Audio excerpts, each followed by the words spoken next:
In the early 1870s, a young man in Cleveland, Ohio, just 31 years old, was quietly taking control of an industry that would shape the future of America. He started by overseeing just 4% of the nation's oil refining capacity, a modest beginning, but by 1880, he had seized dominance over 90% of that same industry. By the dawn of the 20th century, his reach had expanded to control over 90% of oil production and 85% of final sales across the country. His man, John D. Rockefeller, did not merely build a company. He crafted a blueprint for monopoly, a model that would inform the strategies of corporations for generations. The breakup of Standard Oil in 1911 did little to diminish his influence. Instead, the systems, structures, and strategies he perfected only evolved, spreading quietly into the fabric of modern corporate life. By 2025, almost every major sector, from the gasoline pumps at your local station to the tech platforms you rely on, the banks you borrow from, the drugs you purchase, and even the food you consume, operates using principles first perfected by Rockefeller. His playbook of vertical integration, horizontal consolidation, regulatory influence, and strategic philanthropy remains intact and pervasive, shaping markets so completely that true competition often seems impossible. Rockefeller didn't just create an oil empire. He designed the architecture of modern corporate control, a system that continues to extract wealth upward and consolidate power at the very top. The man behind this empire was born John Davidson Rockefeller on July 8, 1839, in Richford, New York.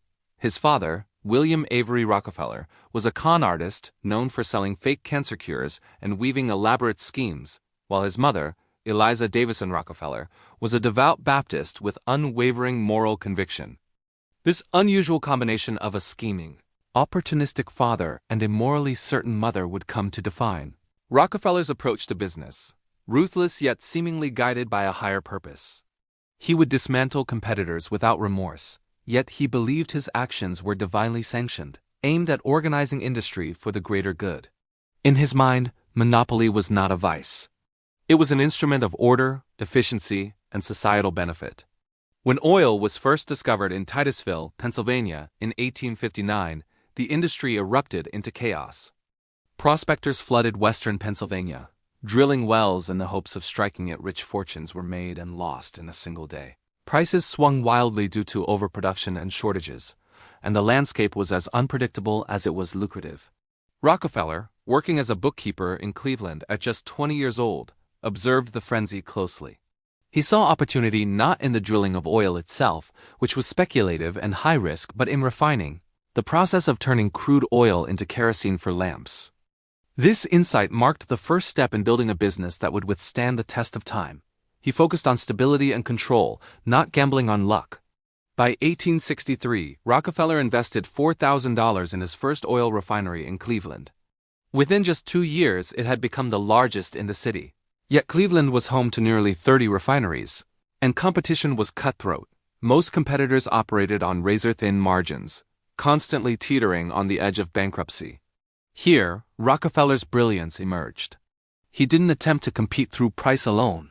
He aimed to eliminate competition entirely, employing a strategy that would become the hallmark of corporate America. Vertical integration became his guiding principle. Unlike most refineries, which merely processed crude into kerosene and relied on external suppliers and distributors for everything else, Rockefeller sought to control every stage of production and distribution. He purchased barrel-making factories to supply his own containers, acquired tank cars, and railroad access to transport oil efficiently, invested in warehouses to store inventory, and eventually managed his own distribution channels. Every profit-generating component that had once belonged to someone else was brought under his command, allowing him to lower costs, increase efficiency, and outmaneuver rivals at every turn. This control gave Rockefeller a decisive advantage. While competitors paid steep fees to third-party suppliers, he minimized costs internally and even negotiated secret rebates from railroads, effectively turning potential expenses into profit. As Rockefeller's influence grew, he realized vertical integration alone was not enough. To truly dominate the market, he needed to control competitors directly. This phase of his strategy, horizontal integration, involved either acquiring other refineries or forcing them out of business. In 1872, he executed what historians later termed the Cleveland Massacre. Over just a few months, Rockefeller systematically approached every refinery owner in Cleveland. Those who agreed to sell were offered fair market value and often retained in managerial positions. Those who resisted faced devastating price wars. Rockefeller could sell kerosene below cost while maintaining profitability due to his integrated operations, leaving competitors no choice but to capitulate. This relentless consolidation allowed him to expand his reach rapidly. By the end of the decade, he had established the Standard Oil Company of Ohio as the largest refining operation in the world, and his control of the market continued to grow. The principles he established, vertical integration, horizontal consolidation, regulatory influence, and strategic philanthropy, became the foundation for the future of American corporate power. Rockefeller's methods extended far beyond business operations. Regulatory capture became a key tool for ensuring dominance. By cultivating relationships with policymakers and influencing legislation, Standard Oil was able to protect its interests while limiting opportunities for rivals. Tax-exempt foundations and philanthropic ventures served multiple purposes. They enhanced public perception, established legitimacy, and subtly shaped policy to favor corporate objectives. Even after legal interventions broke Standard Oil into smaller entities, Rockefeller emerged wealthier than before. Having orchestrated a system where the pieces of his empire individually exceeded the value of the whole, this method of consolidating power, controlling markets, and leveraging influence to maintain dominance has been replicated by every major corporation in the modern era. Amazon, Google, Pfizer, J.P. Morgan, and countless others followed the same blueprint Rockefeller perfected over a century ago. Understanding this system is not simply an academic exercise. It is a matter of survival. The mechanisms designed to extract wealth and concentrate it at the top are still in play, operating invisibly in every sector of the global economy. Rockefeller's early life offers insight into how he developed the mindset to dominate. The lessons of his father as cunning and his mother's moral certainty combined to create a philosophy of business rooted in disciplined strategy, shrewd negotiation, and an unwavering belief in personal purpose. He saw order in chaos, efficiency in waste, and potential in risk, his approach to refining oil focusing on control, cost reduction, and competitive elimination was a microcosm of the methods he would apply across industries. Every acquisition, every negotiation, every regulatory maneuver was part of a grander plan to establish stability, maximize profit, and cement long-term dominance. This philosophy did not remain confined to the oil industry. Rockefeller's principles provided a template for modern capitalism, demonstrating how centralized control and strategic influence could be used to shape markets, protect wealth, and perpetuate power.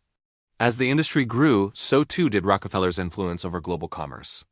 By controlling supply chains, he could dictate terms to competitors and set prices that others could not match. Railroads, essential to transporting oil, back. By owning the means of production, storage, and distribution, Rockefeller created a business model impervious to the volatility that destroyed less organized enterprises. His ability to foresee market trends, anticipate regulatory shifts, and manipulate operational efficiency allowed him not only to survive but to thrive through periods of boom and bust that crushed many contemporaries. Every strategic move, from consolidation to integration to regulatory engagement, reinforced his market dominance and expanded his empire, making Standard Oil a model of corporate strategy for the modern age. By the 20th century, the legacy of Rockefeller's strategies extended far beyond oil.